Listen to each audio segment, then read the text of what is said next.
Hi guys, welcome back to Ride Restorers. I've been working just as hard as Rob. I know you've been enjoying his videos of that beautiful engine, and we've got that back with us now, but I want you guys to know that I have been doing everything else. So I've got a long list of things to show you of what I've been up to, so enjoy. Okay, I'm going to start with the frame.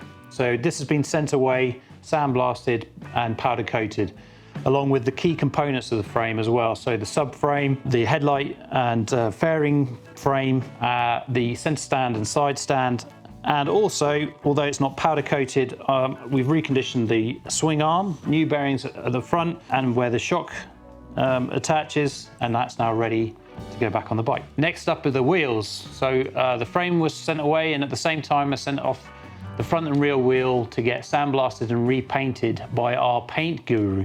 The wheels came back and they've been reassembled with new bearings throughout, and the key components of the wheels have been added. So the rear sprocket and the brake discs have been put back on, along with a brand new set of Bridgestone Battle Axe BT45s.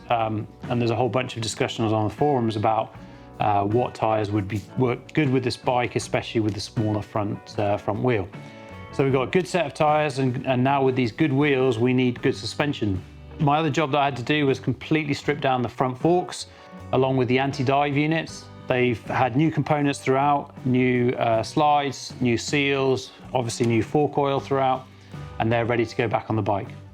Okay, next up is the exhaust system. You may have remembered when the bike came to us, it was fitted with a 4-into-1 aftermarket exhaust system. That exhaust system came off the bike, and we sourced an original set of headers and a set of rear cans. The cans on the A1 to A6 models of the GPZ, as you guys know, were a slightly shorter can, and the subsequent models were a slightly longer can.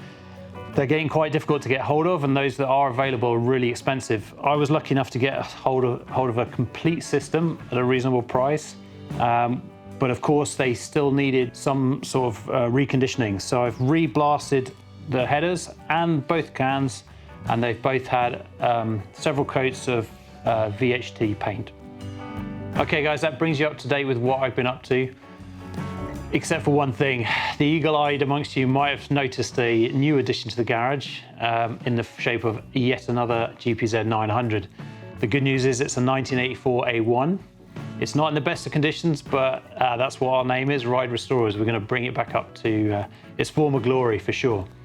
But we've got a few ideas about how we can involve you in that. So look forward to seeing you next time. Take care.